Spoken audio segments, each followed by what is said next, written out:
Hi, everybody, and welcome to this episode of the Dr. Psych Mom Show, in which I'm going to talk about high libido women within monogamy. They do exist. And also back to everybody's favorite topic, spontaneous versus responsive desire, which I already have a podcast about. So you really ought to go back and refer to the podcast on responsive desire to fully understand this before this one.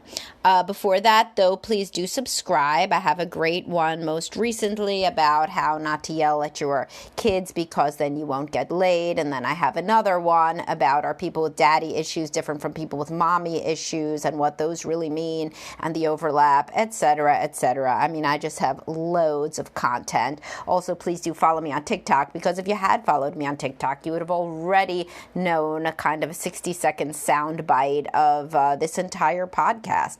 So you would be ahead of the game, which will appeal to many of my clients who love to know everything about a particular topic. If you are a man that identifies as somebody who likes to know everything about a particular topic, stop sending my shit to your wife so that I don't have to feel guilty for when she yells at you about it.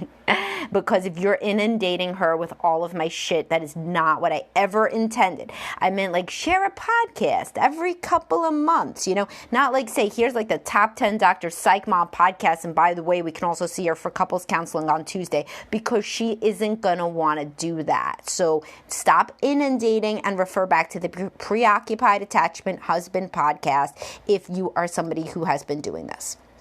All right. Anyway. So let's get to the topic at hand. Some men do not understand how it is possible. They would love to believe me, but they just don't, because apparently it doesn't make sense to them how I say that the great majority of women do not experience spontaneous desire anymore within monogamy and only experience responsive desire. But yet I say that there are some women who are the higher libido partner within their marriages. And I say that 2/3 of the people that I see are the higher libido man is the partner, and in a third, it's the higher libido woman that is the partner that's upset with the other. First of all, just because I see a third of, in my practice, just because I see a third of cases where the woman is the higher libido partner, does that not mean that this is a third of the time in the wild? It is, I am one of the few people that speaks about sex at all to this level as a psychologist, and certainly one of the few that I've been told ever discusses the situation where the woman is the higher libido partner. So basically all of y'all with that problem try to come to me. So I think I'm getting more of you than certainly the base rates in the population. I do not really think are 2/3, 1/3, but I think it's less. But let's even say that it is, right, for the sake of argument. Let's say that somehow a third, I mean, I just don't believe that. So I can't even say it for our hypothetical. So let's say like a quarter, right, or a fifth of the time the woman is the higher libido partner. Then do these magical unicorns experience spontaneous desire within monogamy after a few years? Well, okay. A couple of things. First of all, you know about the normal distribution. I mention it all the time. You've taken statistics, or at least you know what a bell curve looks like. Yeah, there's a tail. There's two tails, you know? And in one of those tails, there's some women that just sit around getting hot and bothered. I mean, do I meet them after a couple of years of marriage? No. They can manifest a couple of times, a couple of different ways. A, when you ovulate, then you really do think more about sex. B, when you've had some sort of trigger, like the one that I always mention, seeing the hot guy at the gym or what have you. Watching 50 Shades of Grey, watching people like this Outlander. I tried to get through it. I couldn't. Apologies to all of the fans. I did not like it, but you still, must like me, because I am the repository of podcasts on spontaneous desire. But anyway, if your wife watches some shit that turns her on, if she's ovulating, or some women increasingly as they go into perimenopause try out some hormones. If you try some testosterone, your sex drive may be through the roof, and that isn't to say that there are not other side effects. Otherwise, I would certainly be hawking that quite a bit. There can be migraine and tiredness and growing hair and breaking out and, a lot of shit. But I mean, talk to your provider. I'm not an MD, as I say all over the place as a disclaimer. But anyway, like women and also if a woman is having an emotional affair or a physical affair, then she is going to be turned on all the time because she is actively in a new relationship, even in her mind, and therefore she is no longer a monogamous woman. She's not a woman in long-term monogamy anymore, at least in her mind, she's not. So this can also work if she has like a crush on somebody, then in her mind she's not a long-term monogamous woman anymore. Her hormones are racing as though she's in a new relationship, called new relationship energy by people who are into polyamory. But anyway, there are some women who just like innately have a super, super, super high sex drive. I don't really know them or talk to them. However, there are women that do have a high libido that isn't like a man's libido. That's more like what a woman's high libido would look like. And they frequently identify as the higher libido partner despite not experiencing spontaneous desire at all. So then let me describe to you again spontaneous versus responsive desire, because a lot of guys don't really understand this because to them it's crazy. They've never experienced it, so they can't really understand it. So spontaneous desire is when you are hard, right? You have an erection, you want to have sex. It's pretty fucking obvious, right? I mean, it's hard to miss. I am turned on, I am hard, I want to have sex. If there were a woman right here, I would have sex with her because I have this erection right now. This is not like that for women. Not really at all. Again, unless they're ovulating or any of this shit that I just said. So you can scroll back. Verbally. You can rewind is the word. Anyway, but so a man is like, they can't even picture decoupling desire from feeling aroused. So what we really have to do is decouple desire from arousal. With women, desire and arousal are not the same thing at all. For men, they're exactly the same thing. So spontaneous desire, basically, let's just call it arousal. That will help. And then responsive desire, we just call it desire. Desire and arousal are not the same thing. So if you're like, how the fuck is that possible? Women are even fucking crazier than I thought. Well, let me explain. So as a woman, a woman with a high libido, here's how she thinks. I know I enjoy sex, so I want to have sex later when sex is possible. Currently, at this very moment, I don't necessarily even think I could have sex. For example, I am not physiologically aroused to have sex. I am not lubricated. I am not anything. Of course, a woman doesn't think like this. I'm doing a thought experiment for you. So she doesn't articulate that, I am not lubricated, unless she is like a robot woman, which may be what turns some of y'all on. Don't tell me if so. But the point is, she thinks, can't possibly have sex now. I mean, it's like not even an option. I'm like having lunch, for example. I am with the children. I mean, you really don't think about sex with the children. Or I am at work, or this is a boring meeting, or like whatever. So I am thinking about having sex later. I am not really getting turned on in any discernible way. There's no increase to my blood pressure or my heart rate or lubrication or anything like that, as there might be for a man who is on a boring Zoom meeting fantasizing about sex. He may easily get an erection, particularly if he's a younger man. And of course, by the way, women that are like 18 years old do get spontaneously aroused. Again, they're not in long-term monogamy. So also a 35, 45, 55-year-old woman who is not in a long-term relationship, she experiences more spontaneous desire. What we're talking about is within long-term monogamy, women's spontaneous desire goes down. So just to make sure that we're all on the same page, this is a married woman sitting there on a Zoom meeting saying, it would be nice to have sex later. I know that within my sexual encounter later, the one that I do not want right now, I will enjoy myself. What is an analogy to understand this?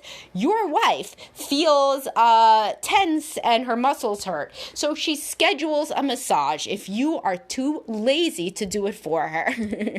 Not the scheduling, the massage. I've talked frequently about how men, if they up their massage game, would probably get laid a hell of a lot more, particularly by higher libido women or women with a more sensual erotic blueprint. You can refer back to my erotic blueprint post to understand that. That's on drpsychmom.com. I think I made a podcast, but who the hell knows? The point being, your wife says, my back hurts. I am going to call to schedule a massage. Does she then feel relaxed? Does she feel relaxed like she's having the massage just by calling and scheduling and planning and visualizing the massage? No, not even remotely, nor would a man in the same circumstance. However, she schedules it and pays that money because she knows she's gonna like it. So she is a high libido for massage woman in that situation. She has a high drive to get a massage because she knows she's going to enjoy it. So it's much the same for high libido women that still, within monogamy, mostly experience responsive desire. They know they're going to want sex when they start having sex, so they visualize it and plan for it and get angry and annoyed and irritated when the man doesn't initiate, or in cases where he's the lower libido partner, where he rejects them. Because they know they're gonna like it when it happens, not because they are sitting there in an active state of arousal similar to a male. Now, why in a psychological sense do women partner with men who don't want sex? Because there are the same red flags for those men as there are for women, and I've talked about them before. The squeamishness, the rejecting of going outside the box, or having oral sex, let's say, or having sex with a woman when she hasn't just taken a shower, or touching different parts of the woman's body. There's always red flags that this guy is a prude in bed, as there are for red flags for when a woman is a prude in bed. This is the same. Why do women get themselves in that situation? Well, what do I tell the men? Low self-esteem. And I just recently did a podcast on literally why people don't think they deserve good sex, so refer back to that. So this is never a psychologically healthy thing to do, to get into a situation where somebody rejects you for sex. It's particularly damaging for women because they are in the minority and they were raised to think, they were inculcated and in the idea that they will be the pursued partner. So, whereas men are really not raised to think that, unless they only watch porn and have never seen anything else in the popular media, they will assume that they do have to pursue.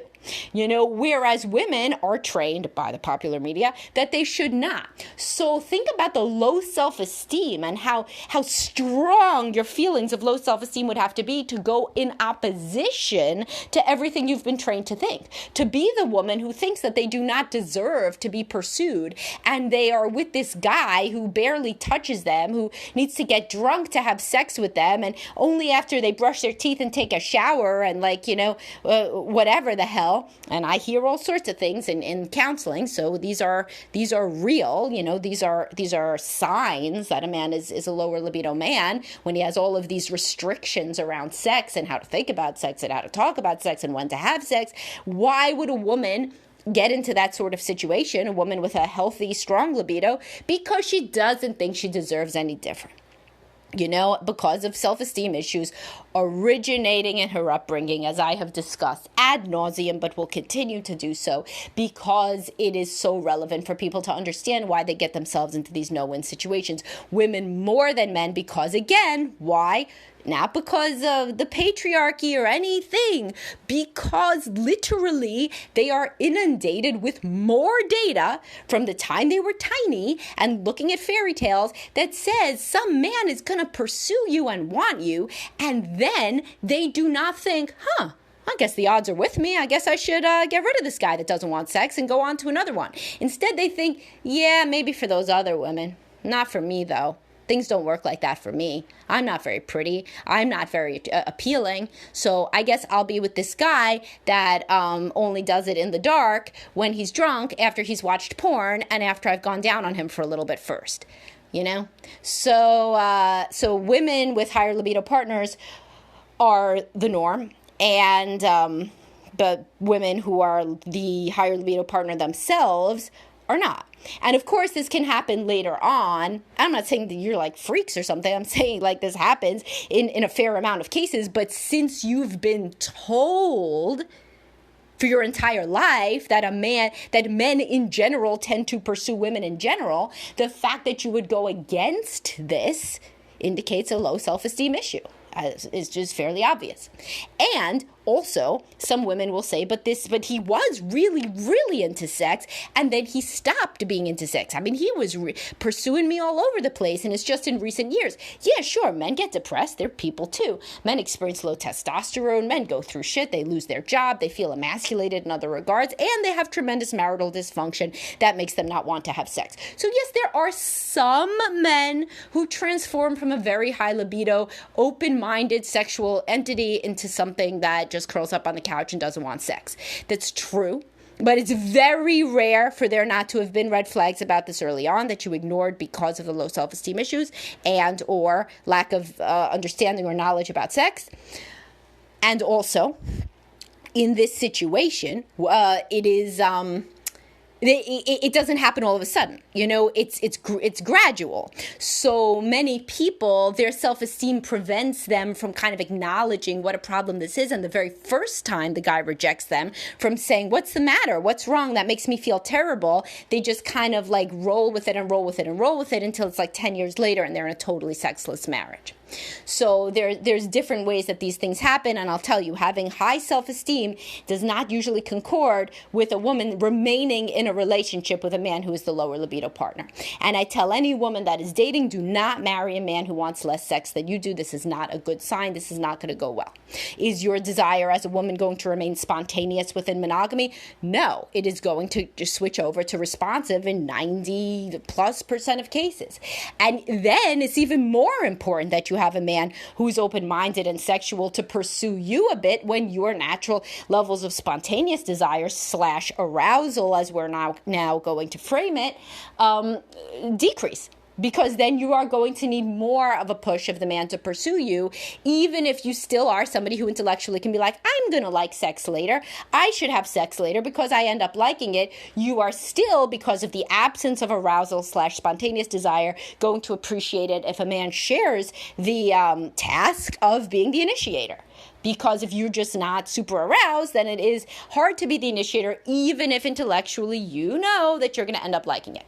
So for the high libido partners, the high libido women that men are fantasizing, perhaps have these baseline high levels of constant arousal, similar to things that they've seen in pornography, that is inaccurate. What it usually means is a high libido woman within monogamy is usually, honestly, what the trait usually is, I'll describe who those people are. They're usually open-minded women in relationships with extremely loving and supportive spouses. Why? Because they're people who could think openly about sex and their own libido waxing and waning and what they would like, etc., etc.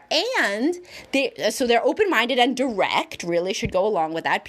Women that could say, I would like to do this in bed or that in bed, such that they're advocating for their own desires, which can then, again, get them over the hump. I always say no pun intended, of getting to the more overt desire from the more theoretical desire that you have at the beginning of the encounter. And they have really loving and supportive husbands who are patient and do a lot of foreplay and understand that they're supposed to be providing a pretty good experience, which then, of course, isn't just that that's their role, but women are more into providing that back when they feel that the man is really into providing it for them. So yes, as you could have guessed, people that are in more loving, supportive, open, directly communicative relationships are going to weather the vicissitudes of spontaneous versus responsive desire and the general progression of libido within a long-term relationship better than people who have a lot of problems receiving feedback and close-minded about sex and like all of these other things that would hurt rather than help the cause of remaining connected and close over the years of a long-term relationship, right? So hopefully this cleared some issues up for people that were struggling philosophically with spontaneous desire versus responsive desire versus high and low libido in women. And I will talk to y'all soon. Have a great day.